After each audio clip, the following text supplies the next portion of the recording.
Today's market call is presented by FactSet, financial data and analytics powered by Tomorrow, and SoFi.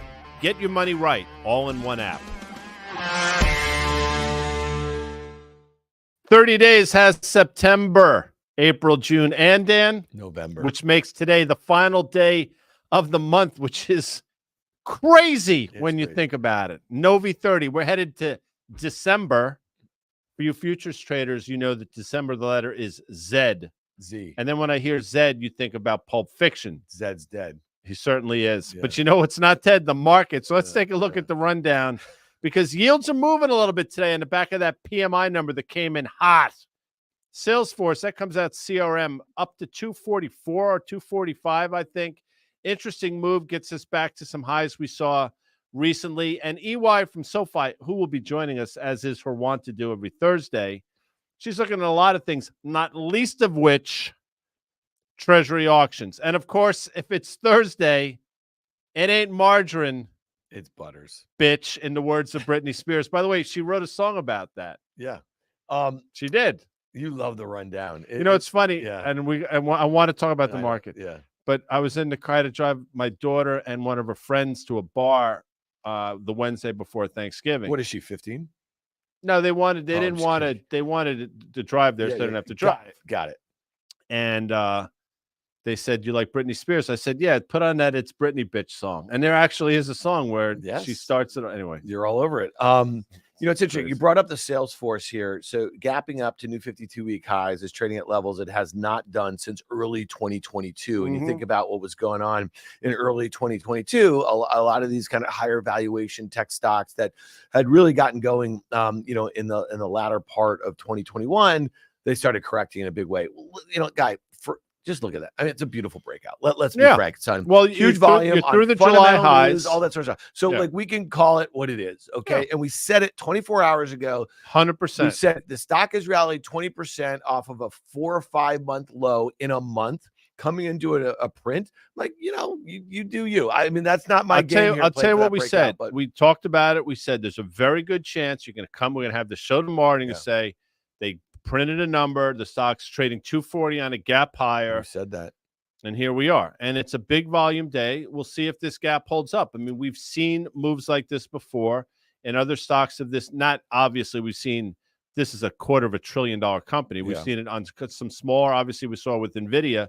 But it's going to be interesting to see on this volume day on what was a good quarter. I don't think it was a remarkable quarter. We'll see if it holds up. I guess what I would say is, and there was a bunch of these names that we highlighted yesterday in the tech space that gapped to new 52-week highs after their earnings. And I would say, listen, after the month that we just had, after the outperformance of stock like this had relative to the S&P and relative to the NASDAQ, you'd almost like to see it come in, consolidate a little bit here, at those prior highs and set the stage for a new range being established. So, but I want to go back to what you mentioned with yield. So we got some hot economic data. Okay. PMI, Purchasing Manager Index. Okay. And what happened? Yields were trading at 422 this morning. Now they're trading at 432. And it's interesting if you just look at Apple, Microsoft, Amazon, Google, NVIDIA, Tesla, Meta. What do they call those? The 7 stocks there? They call them 7 stocks. They call them 7 stocks. Yeah, I'm not going to say it. No, so if you want to, but they all reversed lower. Yeah, they did. Okay, so to me, that's pretty interesting, right? So you're seeing, but you're seeing an S&P guy that's basically flat-ish, right? You have a NASDAQ that's down nearly 70 bips, which makes some sense in a way. Taking some froth out of those names makes some sense. Maybe they can throw up this NVIDIA chart. This would be the one, again, I think you and I would both agree, is probably from a sentiment standpoint. It used to be Tesla. I think Tesla's broken, in my opinion. Like, I think the story is broken, but I think the chart is also broken. NVIDIA was just banging up against those prior all-time highs from a few months ago. Just couldn't really get through, and now it's coming in a little bit. This really might be a situation, guy, though, where a lot of folks are starting to price in competition. They're starting to price in maybe a lot of some potential headwinds as it relates to kind of AI in general. A lot of their customers are trying to design their own chips. This one seems like it could easily pull back $50-$60 and on its way back to $400. So before we get into, by the way, when you were in grade school, they used to give you I don't know if they even give these assignments anymore, because I'm not sure if people read anymore. Yeah. But you'd have to read a book. Then what would you have to do? A little summary, like a book report. Precisely. Oh, yeah. And we're going to get to that in a second. Oh, but yeah. let's put I up see what this you did there. NVIDIA chart here Yeah. real quick, because that gap was made, I think, in April or May of this year. So, yeah, May. Here we are. Gap has still not been filled. Now you have maybe potentially this short-term double top in the chart. Obviously, last quarter you saw the spike up. This quarter you saw the run up into that same level. Seemingly, again, I'm saying seemingly because until we get down through maybe 445, 450, I don't think you can say that. But I got to tell you something, man. That is a scary looking situation right now. So in order for this, I think, to get back on its horse and continue, something amazing is going to have to happen. And I got to say, with all that we've heard, you got to believe all of the good news is not only priced in, but probably priced in times 2. Yeah. And it's interesting. I know a lot of our viewers probably spent, the day as we did on and off watching Andrew Ross Sorkin at DealBook. He had a tremendous list of people that he had up here in New York at his conference, interviewing them all day, obviously capped off by that Elon Musk interview that I think went for nearly an hour and a half. It was insane. We were usurped. Fast money was usurped. But Jensen Huang, the CEO of this company, I mean, when you listen to a CEO like that, it's really impressive. I mean, he's very excited. But he's just an impressive guy. You know what I mean? Like, so again, it's just kind of an interesting juxtaposition between Elon. I agree. Jensen. And yes, okay, fair enough. But he's a genius. I think again, it doesn't matter what you think. But my point is, we've acknowledged 100 times that NVIDIA is amazing. Yeah. It's an amazing company with an amazing CEO. There's no denying that. Yeah. Our concern has been unfounded, founded, unfounded, the valuation that the market is tacking on. And regardless of what people think, they believe that there's a secular growth story. These still, until proven otherwise, are highly cyclical companies that potentially could be highly cyclical commoditized companies. Anyway, let's move on. All right, just 2 quick names I just wanted to hit after the Salesforce. Look at Snowflake, reported better than expected, also back near its 52-week highs. Did not break out, but it's come a long way. This was a stock that was massively underperforming many of its SaaS peers in general in the software space, and it's played a little bit of catch up, as you can see, quite quickly. And then the last one, Snap and Pinterest, upgraded at Jefferies. And I'm just highlighting this a little bit because this stock obviously was left for dead, just a couple months ago, very near multi-year lows.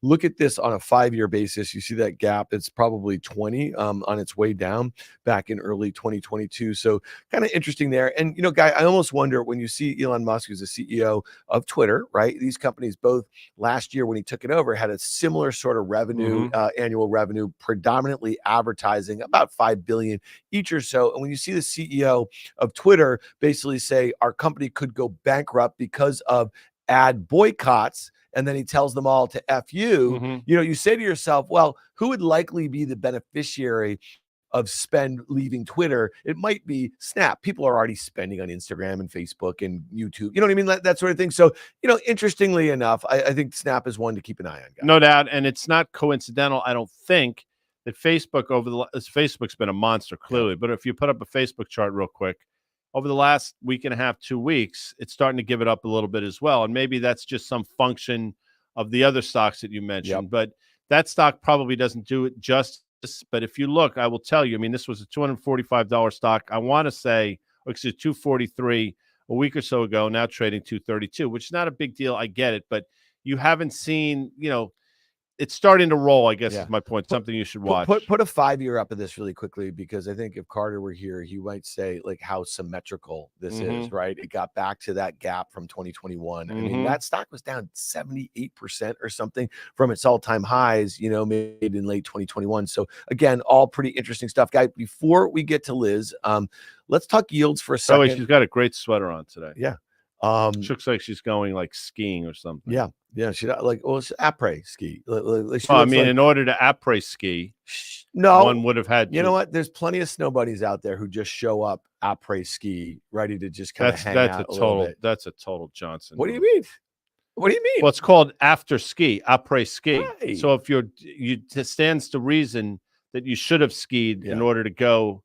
No, you disagree. Listen, some people just enjoyed the after party a little bit. Let's look at the 10-year yield. I feel you have to suffer first, in order to be able to do something like that. Yeah, sorry. Fair enough. 10-year yields, 2-year chart. Carter went through them last night for us or yesterday. Kind of interesting. I mean, again, he thinks they break 4. The pretty good support there at 4. Should be. 200-day moving average is basically at 4%. You see that uptrend that's been in place for the last 2 years or so. And I just wonder, Guy, if you just have a check back to that uptrend, okay? A lot of folks got off sides at 5%. No right? doubt. You know what I mean? And here we are. Quick move lower, but it is interesting to note that we're basically trading where we were in September, right? So we talk about that kind of move to 5%, and the S&P, which is now obviously at 45, 40 or something like that. It's probably 300 points higher than it was when it was it was 5%. It was what, 4,100 or something like that. So talk to me a little bit about how, if we were to see more hot data like we saw in the PMI start to build, let's say into the new year, you know, a lot of this Fed speak that we had some people were really dovish, some out this morning, you know, saying, you know, higher for longer, the likelihood of rate cuts next year, not particularly good. If people get off sides on that, Guy, might we see that reflected in the S&P 500 if we see yields just as easily as people got off sides when yields got up to, and again, yields to move higher, I think surprised a lot of people. I think the entire market at some point got itself short of the bond market, long of the dollar, long energy trades, that whole thing unwound. I think the unwind is seemingly over. Now, what's interesting to me, at least, on one side, you have Bill Ackman, who is now calling for, and I don't know what, you know, he's not only calling for rate cuts, he's also calling for Biden not to run next. Like, who put him in a position where he is now? He did. Yeah, well, he was the guy who on the lows in March 2020 came on the network and cried. Yeah, he was also, you know, I'm not proud of this, but he was also probably a guy we used to beat the shit out of in high school. A little bit. Well, you know who used to say that? You remember the fabulous the icon Ackman thing? Okay, you remember that? Oh yeah, did on Carl Scott's say show. the same thing? Carl said, "This guy." He's like the kid that we used to, you know, take the lunch money Carl's from. Right. You know what I mean? I mean, it's just anyway, but that's whatever. Neither here nor there. But he's calling for rate cuts earlier in the year than most people. Because that's what he wants. I think so. The flip side of that coin is, and again, you know, everybody might be talking their book here, but the most powerful banker in the world continues to be Jamie Dimon, who continues to double, triple, quadruple down on this notion that inflation isn't slayed, rates are going higher, be careful, blah, blah, blah. As I think as recently as this week, he's reiterated all those things. So you look at the chart, we're still in an uptrend in yields. Yields are still lower left, upper right. We've touched the lower band. I didn't think we'd get down here without question. You know, I would say a couple weeks ago, I thought the TLT could trade up to 89.5. It did. We blew through that. I think there's a scenario now where, you know, you see PMI. Liz is going to talk about Treasury auctions. You can start to see yields go back up. Let me make one last point here too about Jamie Dimon and that call. You know, yields going up is not good for the money center banks, right? Like, so like that's one of the things. I mean, yes and no, but but think about it. Like pull up the XLF. No, you're right. In terms of the stock, you're 100% right. You know, so he's basically, you know, he's not talking his book like our main man, you know, Bill Ackman is talking his book. I agree with you. You know, it's interesting, and I don't want to get bogged down in this, but what I think is interesting about that is he's not talking his book, although his competition would be much worse for wear if yields went higher. I think they're better positioned. So but I don't think he wants to see. I agree with you. I'm just saying. But if you look at the XLF, which we mentioned yesterday here, I believe, you know, we're right back at those levels that we stalled at a few months ago. So it's going to be interesting to see if, and the XLF is a shitty ETF. Carter mentioned it as well. But just to look at it, you take a look at where we are in comparison to where we were a few months ago. Anyway, back to you. Yeah, no, all very interesting. All right, let's bring her in. This would be EY from SoFi. With the sweater. That'd be Liz Young. Liz, how are you?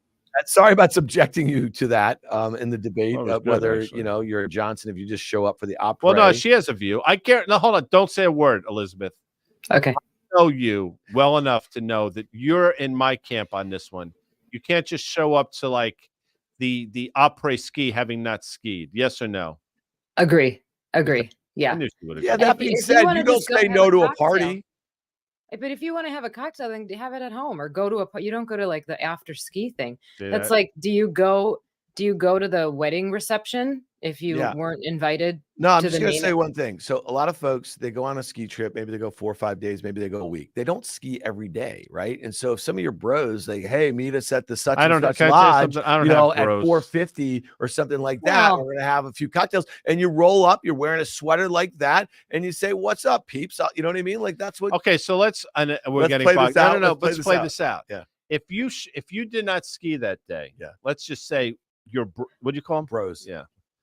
If you and your bros, if you were one of the bros that went, but if you show up in like your ski outfit with your boots on, No, not having that. not skied, you're an asshole. No, my point is, No. you'd show up looking like Liz right There are now. people that Elizabeth, tell me I'm wrong. You're You know right. the guys that show You're up right. with You boots, you suit up walk to in with the ski, boots and but you're not skiing. their yellow But this pants. is also like the same as you don't like it when people wear jerseys to games because they're not gonna go out on the ice unless you're an 8-year-old. Now we're off the rails. All right, Sorry. Liz, talk to us a little bit. All fair though. On the yield front, do you think it's interesting that hedge fund titan, Bill Ackman thinks that we're going to get, rates cuts sooner than later? He also said in that comment, though, that if we don't get them, we could be in store for a hard landing. Jamie Dimon, on the flip side, feels like be prepared for higher rates because without higher rates, we could also be in a world of hurt. So help us with this little back and forth. How many weeks ago was it that Ackman came out and said he was removing his short? That was, I'll tell you exactly. I mean, I should know this. What was the low of the TLT? highs, No, I'll tell you. yeah. Hold on a second. Give me 2 seconds, Elizabeth. You can continue to chat. So, I mean, whilst we first do of this. all, you could slice and dice that a couple ways. The first of which being, okay, his view is consistent. He thought rates were going to come down. He thought yields were going to continue coming down. There would be a rally. That's why he took his short off. But he moved the market pretty big that day that he said removing his short. So, October 19th or 20th, by the way. But yes, continue. Yeah. So look, here's the thing. If fear pervades the market, obviously yields will continue to come down. But there are some between now and the next, let's call it 2 months, 2 or 3 months, that are pushing yields up. And although we've made so much progress on inflation, and that PCE print was really good today in the sense of good towards target, we're not quite there yet. And the Fed, although sending some dovish signals, has not entirely given up. So there are things out there that could make inflation surprise to the upside, which I think would spook a lot of people. Now, Jamie Dimon's case, mad respect for Jamie Dimon, major respect, mostly because when he does come out and say things and he pounds the table about them, it's very clear that he's not talking his own book, right? He comes out and he is by far the most powerful CEO of a big financial in this country, probably the world. And he moves markets with his mouth, but he doesn't do it to benefit his own stock necessarily. So mad respect for him. However, I don't think, because I'm still more cautious, because I still think that the odds are that this ends in more pain, I don't see Treasury yields getting as high as he's suggested. I think he has said 6 or 7% at some point. I don't see that happening. But in the near term, I do think that there's upward pressure. And that's why I wrote about auctions this week, because that's one of the things that could do it. Let's look at that. Going once, going twice. Because I've been at these things where, you have some Johnson auctioneer up there and you're trying to get money out of people and you're looking around, going once, you're hoping somebody raises their paddle. No, going twice. No, you sure? Sold to EY from SoFi.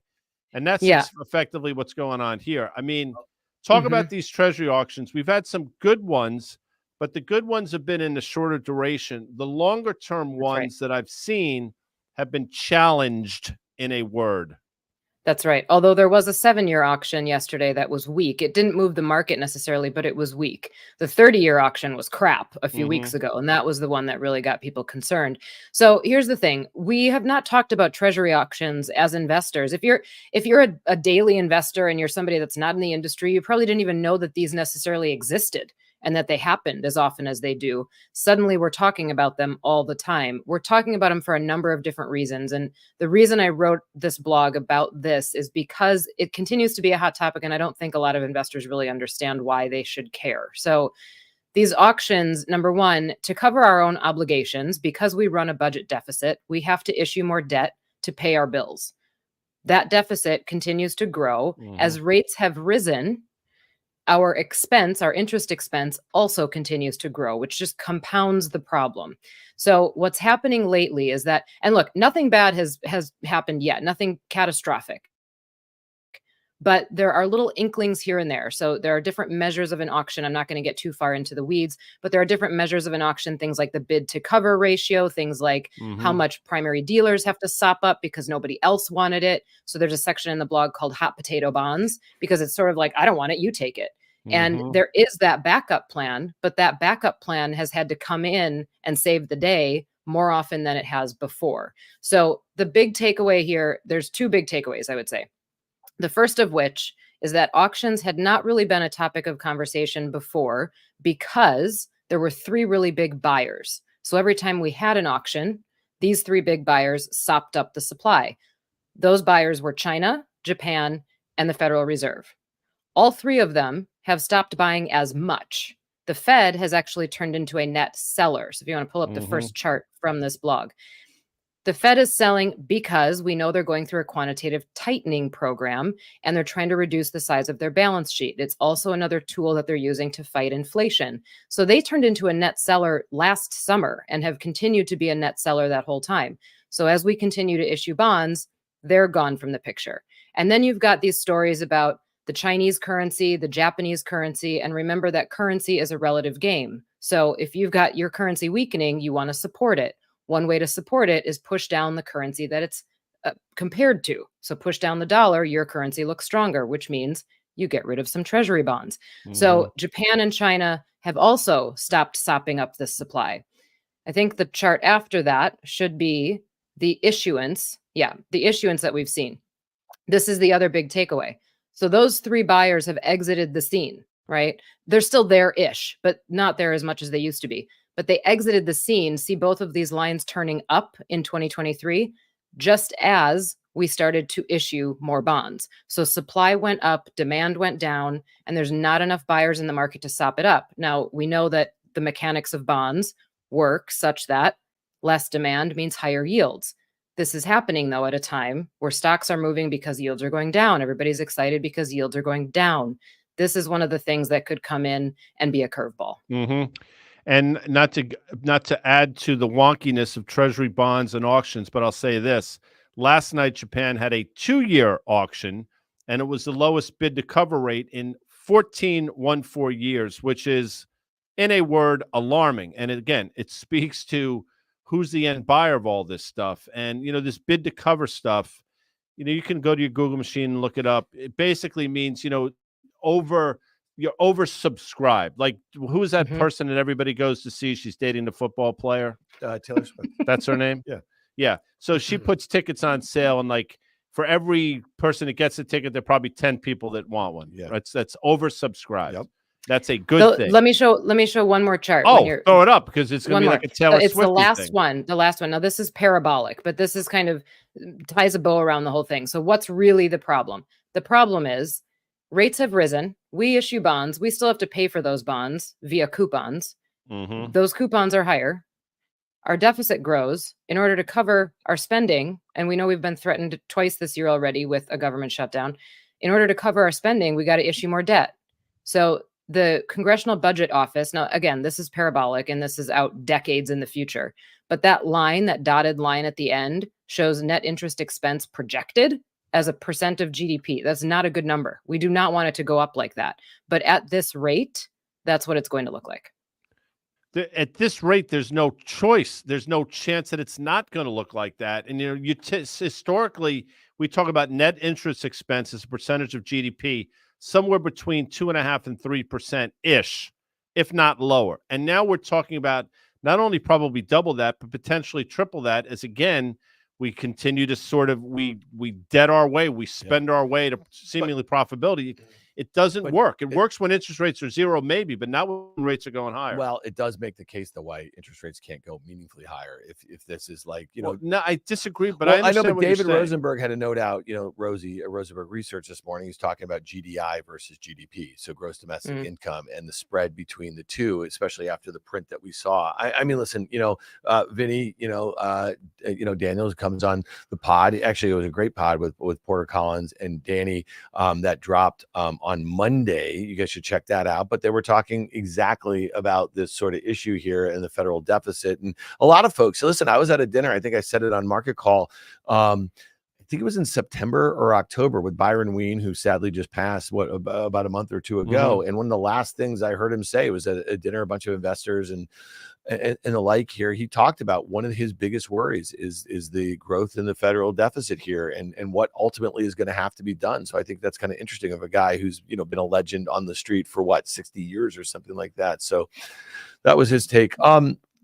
Liz, let's talk a little bit about a lot of Wall Street strategists. You're a what do you call her? She's I don't know, Silicon Valley fintech strategist. I think she wears many hats. She wears them all well. No, but you don't have to do the thing. You did this for a time, but you don't have to do the thing where you do the price target and all that sort of stuff and the earnings estimates and everything like that. And I think that's obviously it's fun for us to be able just to kind of talk and you not being constrained to those sorts of things. But they're all coming out for 2024 right now, right? And you see a lot of these folks turning themselves into pretzels, kind of trying to justify how they get to it's a hard exercise. We all know that. Thoughts here as we go into the last month of the year, as far as equities, we have the S&P up 18 and change percent. We have the NASDAQ 100 up 44%. We have the NASDAQ, comp up 35%. Your Russell 2000 is up only 3%. The equal weight S&P is up 4.5%. Thoughts on, forget about next month. I mean, December. I mean, how are you thinking investor sentiment is or appetite for risk heading into the new year? Let's just say we close here in a month from now. Yeah, well, in defense of strategists, one of the things about those big firms is that they force the strategists to put out their outlook like mid-November. It's got to be in, and it drops towards the ends of November. So they got to put out an annual outlook pretty early before the year is done, and that gets tricky. But yes, they are all twisting themselves into pretzels, self-included. I'm writing mine right now, and it's tough because, frankly, many of us came into 2023 thinking, well, something bad's got to happen, right? And something bad did happen in March, but it was rescued. So it didn't end up being the way that we thought it would all turn out. So going into 2024, the struggle is you don't want to sound like a broken record and just say the same thing again. Something bad still must have to happen. You also don't want to sound like you're claiming that you were just early, not wrong, because if you were early for an entire year, frankly, you were wrong, especially in strategist land. And that would be, I'm guilty as charged of that. So looking into 2024, how's risk appetite? I think risk appetite is probably going to be okay through the end of the year, barring any big surprises. But here's the thing. There's always possible big surprises out there. We could be in the most boring market environment, the most boring economic environment, and there's always a risk of some exogenous shock. So the big thing that has changed for me is that through most of 2023, I expected there to be some big exogenous shock, not necessarily in the form of war. I certainly did not see that coming, but in the form of some kind of corporate announcement, some kind of credit event that we didn't see coming at all. You could argue that the regional bank crisis was just that.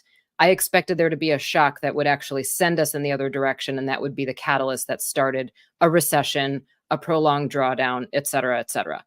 That didn't occur. I think actually the difference now for me is that in 2024, again, I'm not overly optimistic that we're going to completely avoid recession, but I do think that the possibility that we just sort of grind lower is higher, if that makes sense. So think about just like a slow deterioration in economic data, or we finally find ourselves in a position where, okay, we weren't worried about unemployment when it was 4.1%, but we don't really like it at 4.3. We really don't like it at 4.6. And it's just this kind of slow deterioration that eventually does scare investors. But through the end of this year, beginning of next year, I think risk appetite is probably still alive. Yeah, it feels like it's going to be a tough year. We've talked about it a lot, this kind of 2022 to 2023, almost a mirror opposite if you think about it in terms of yields and what the stocks did. And so here we are. I think this is one of the things, and this is going to get us to John Butters a little bit. It's like this kind of spread between where the bulls or consensus S&P earnings estimates are for 2024, right? And where some folks have come out. Yesterday, we highlighted what the guys and gals over at JP Morgan and their strategy group, they're expecting an S&P at 4,200 at the end of the year, Liz, with 2 to 3% earnings growth versus consensus that's maybe 10, 11%. And so, the grind that you're talking about lower, you know what I mean, might come in the form of death by 1,000 cuts guy to S&P 500 earnings estimates, just little by little. And I think that's what Liz Ann Saunders said to us too on Friday's pod a little bit. It's like, that's what's changed this time. A lot of these folks haven't come out and just slashed their 2024 S&P earnings. They're doing it like month to month or quarter to quarter. Elizabeth gets in the weeds on this stuff real quick. And I want you to hear, but you talk about all the things that you see suggest that the employment picture is starting to deteriorate. And I agree with that. And I think, in my opinion, what will surprise people next year is the speed with which the unemployment rate gets up to somewhere between 4.5% and 5%. I do not think the market is prepared for that. Anyway, let's go ahead. Yeah, I mean, it starts to pick up velocity. It's escape velocity. It gets above 4% and then it starts to pick up. So one of the things that I think is also important to remember is the bull case. And I sit down and I try to make the bull case. If the bull case is that the Fed is going to normalize rates in 2024 just because they want to and they're able to, you can't just stop there. You don't get to cherry pick the things that normalize. If they're going to normalize rates, everything else normalizes too. So going into 2024, expecting 12% earnings growth, that's not normal. Normal earnings growth since 1940 is about 8.5%, right? So you got to normalize that. You got to normalize Treasury yields. You got to normalize the PE ratio. There's a lot of things that would have to come back down to earth. Now, inflation included, actually normal inflation is higher than the 2% target. So maybe that normalizes as well. But I think there's a little inconsistency in those arguments, the bull argument of that, okay, we're just going to normalize rates, but we expect to hold everything else constant and strong. And that's just not how it works. And to wrap this all up, the unemployment rate, the normal unemployment rate, even if you remove recessions, is 5.6%. Yeah. All right, let's do it. John Butters, he is the senior earnings insight analyst over there at FactSet. We get a preview of his blog that drops every Friday morning. We talk about it on the Market Call. And this one, again, I think this was a good little segue into what we were discussing here.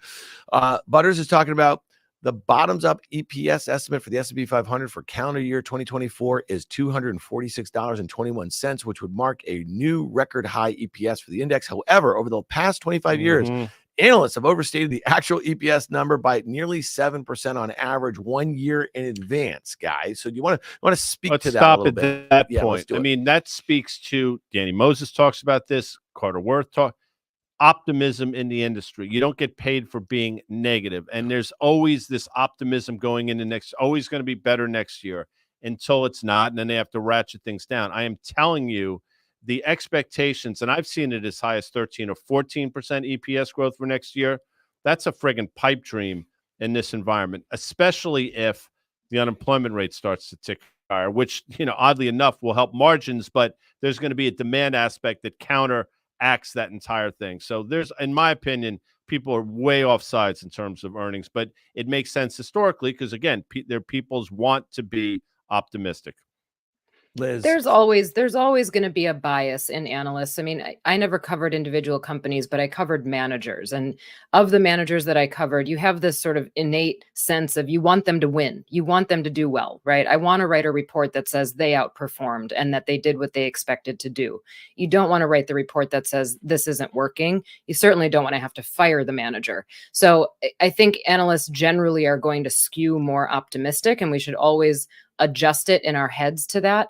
However, I think 2024, they're skewing much more optimistic than what might actually be the case, if only it's due to inflation coming down. And I continue to make this point. I don't want to belabor it, but as inflation comes down, prices have to come down in some way, shape, or form, or costs really need to get cut because they're not keeping up with that revenue line. And companies are suffering from lower revenue. We're seeing it just because of what's happening even in the holiday shopping season, worried about inventory building up, worried about lighter demand. The guidance has been shortened, right? People aren't coming out and saying that this is what we expect through all of 2024. They're only confident saying maybe what's happening in the next month or two. So I think that companies are feeling the pressure and they're trying to be prepared. That might be their saving grace, that they are prepared for lighter demand. That would be a good thing, but they still have to cut costs to meet these earnings estimates. And your point about kind of discounting it in your own head can be really hard as an investor or as a trader, because that's what I feel like I've been doing all year long. I've been discounting what I thought were kind of the rosy estimates, and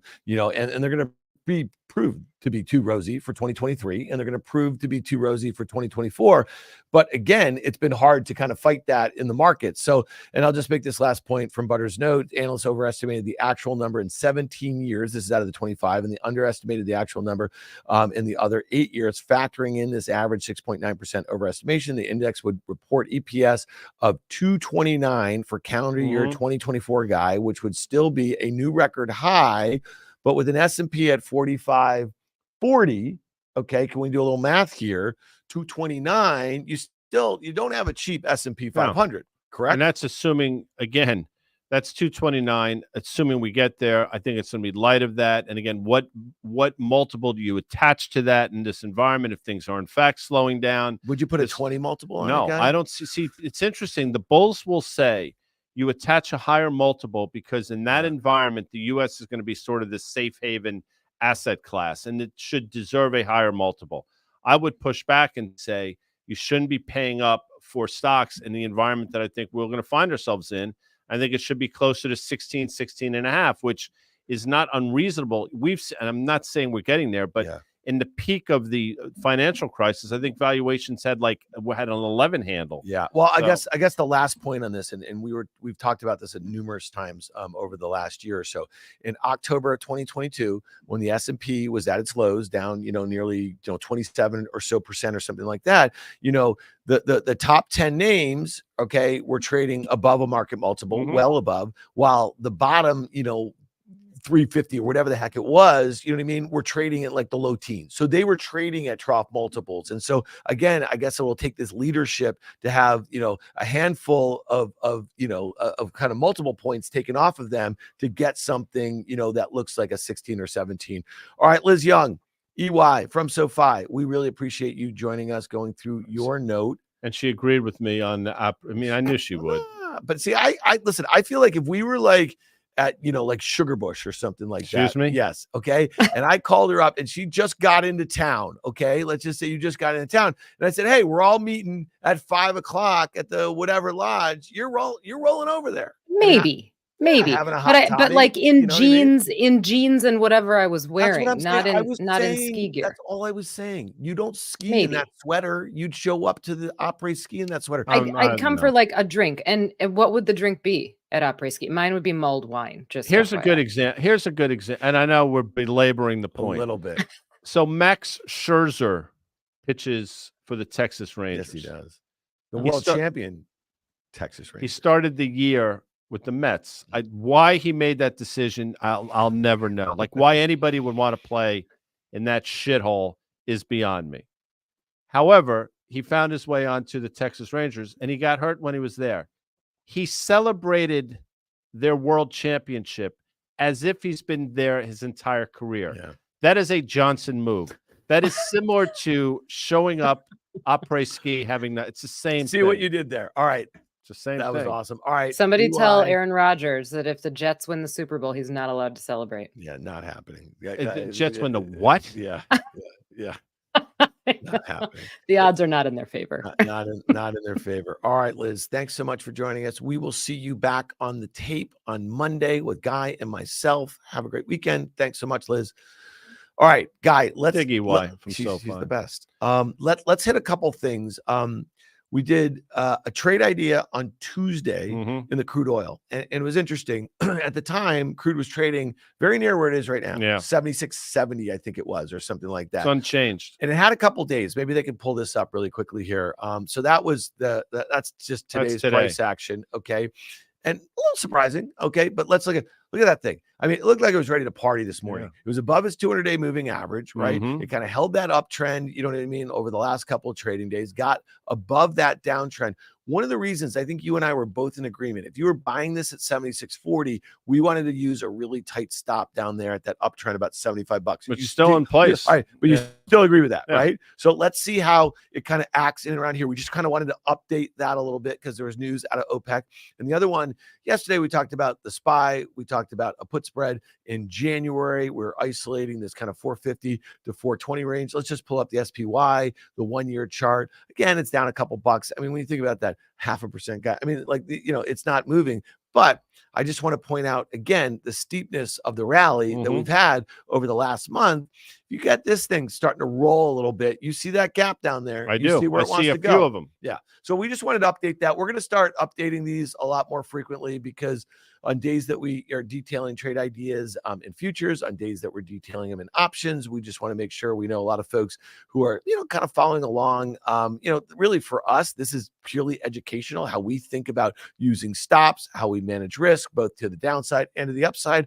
So we are going to be doing that. And also make sure that you are signed up for our emails because we're going to put the kind of details in the show notes. Why wouldn't you be? Why wouldn't you be? And we used to say smash the like button. Yeah. But leave reviews. Yeah. That's your favorite pod. Do all of it. Do all that stuff. And the last thing, we also yesterday, right after the show is done, on our Instagram accounts, we put out a little clip of that SPY options trade idea. I re-Instagrammed it. You regrammed it. Or I put it on my story. So follow Guy at guy.adami. Follow me at Dan S. Nathan. Follow Risk Reversal Media on the Instagram. Okay. And we're going to be putting more videos out over there. But yeah, this was fun. It was fun. It's funny. What are you looking at? Well, I follow. Preoccupied. No. I'm not preoccupied. I follow something called the Van Halen Zone. Yeah. There's some talented people out there in terms of axe players. Yeah. I mean, ridiculous. Like who are doing their best Eddie Van Halen sort of thing? Yeah. Like if I close my eyes, it's like Eddie Van Halen. Yeah. Who obviously passed away, the untimely death. And before we get out of here, apparently Sammy Hagar has announced a tour with Michael Anthony. Michael Anthony. Say it again. You're going to say the word. What you called Van Hagar? No, I'm not going to say that. No. You're going to say Johnson. Yeah, I might say that. Although he sold a tequila company for like Sammy $500 million. Yeah, good for him. Anyway, Cabo Wabo or something like that. Sounds horrible. Anyway, my point is he's touring with Michael Anthony. I think Jason Bonham is playing drums on that tour, which is pretty cool. Son. And Joe Satriani is playing. Now, I will tell you, for those that know, he is an elite guitar player. Yeah. But no, I'm just telling you. He did all those solos, elite right? Wasn't guitar. The guy can play. Yeah. But so that all of a sudden is an interesting band. He has invited David Lee Roth. He said, absolutely, we'd love to have you. And obviously Alex Van Halen, the brother of Eddie Van Halen, and maybe Wolfgang as well. Really? Wolfgang. So wait, so what you're saying is there's talk of a reunion with, I'm just saying, both Sammy said was he realizes the passage of time as he gets older, we all are. Yeah. Better than the alternative. Like there's not a lot of days left. Yeah, but why so you know what? Let's put bygones be bygones. Page Plant really never did. How many times have they played? I saw Page and Plant. I want to say 1996. I don't know if that's correct. I think that's right. And obviously that was about it. And then they played in London in like 07 or something with like that. I think Jason Bonham played. But it's weird, right? You would have thought. Well, the word weird is weird. No, I admire them. Why again? Is it an I&E? I admire them, just like we talked about the Doors. Yeah. When Jim Morrison, his untimely passing at age 27, Krieger and Densmore and Manzarek didn't say, let's find another lead singer and go do this. No, they said, that's it. It's over. Well, I think the lead singer is kind of like, you can't go on without that. This, you see like Journey has this guy. Do you want to be a Doobie Brothers? Do you want to be a Chicago? Do you want to be an Allman Brother? Oh, no, don't even. Well, I'm just saying, but they've had lots of different iterations of the Allmans. Little Feet, they got a new lead singer. Don't compare. Remember Little Feet? Of course I do. Don't compare, please. Don't put the Allman. I just got we got to get out of here. I know. I just got that Spotify Wrapped thing. Yeah. What was your number one? I am in the top 0.5% of all Led Zeppelin fans in the world, according to Spotify. That is amazing. According Are you to sure Spotify. you're doing the math right? They sent it to me. So how much you're listening to? A lot is and then my number, I think it was Zeppelin. Believe it or not, the Beatles were up there. But I Bruce Springsteen. I like that. The Who and the Rolling Stones. August 30th, you went and saw Bruce Springsteen at the Meadowlands. Full moon, beautiful night. Beautiful night. And he kicked ass. And that was one of the last shows until he got sick. It was a Wednesday. Yeah. He's coming back though. They just Who's he? The boss. Why wouldn't he? Well, I mean, they introduced a bunch of new shows. Rangers, by the way, we'll get out of here, I promise. Yeah. Rangers coming off a loss that you were at. Yeah, Monday night. Bad. Came back. The Red Wings are a good young team. Down 2-1 late. They scored 2 goals. They win 3-2. Shesterkin stands on his head. Yeah. Johnny Brodzinski, as you were saying earlier, he looks like he belongs. He's a north-south player, and he's going to get in your face. So you know what? I like what he's bringing to the team. Obviously, Adam Fox coming back. This team is rounding into form. So when you and if you can imagine when Mika Zibanejad starts scoring goals, which he has not done this year, he's contributed in other ways. Yeah. I mean, this is a dangerous team. He had a nice assist on Monday night. Oh, yeah. No. He's an elite player. This is not an indictment. I love him. Yeah. I love his game. I love his relationship with Chris Kreider. I mean, it's beautiful. Yeah. And I think one of the unsung heroes of this team, as you've said a number of times as well, is Ryan Lindgren. Nobody understands what he brings to the team. He is a fucking warrior. It seems like you understand. Oh, no. I could come in. Oh, now you can just say the F word wherever you want. You were given the permission structure was given on national TV yesterday by Elon Musk with Andrew apparently. Oshorkin. I don't know why they didn't zap that out. Did that offend you or no? No, it doesn't offend me at all. What would it be like though if like on any news channel anybody could just start saying? Why not? I mean, who are we kidding at this point? Right. So I mean, my honestly, mom hates it. I'm just saying she might hate it, but she's heard the word before. Yeah, she doesn't like it. I mean, they say highly intelligent people curse a lot. Oh, and it feels great too to use a good F word like drop well. it. Yeah. Oh yeah, it's like it's almost sometimes like you gotta. Yeah, sometimes you gotta. All right, should we do it? It's been fun. Yeah. I want to thank Elizabeth Young. That, of course, is EY from SoFi, who will be skiing soon, apparently. Yeah. If I tell where she is, that's doxing her, so I won't. Doxing. Obviously, Butters, who does tremendous work. Want to thank our sponsors, FactSet, SoFi. Get your money right all in one app. Yeah. And FactSet, financial data and analytics powered by Tomorrow. We won't be here tomorrow, but we'll be here on Monday. So stick around. By the way, we're going to have a great, if you want to listen to a podcast, Mike Wilson from Morgan Stanley is joining us. That drops tomorrow. Check it out. On the tape, baby. Thanks for being here.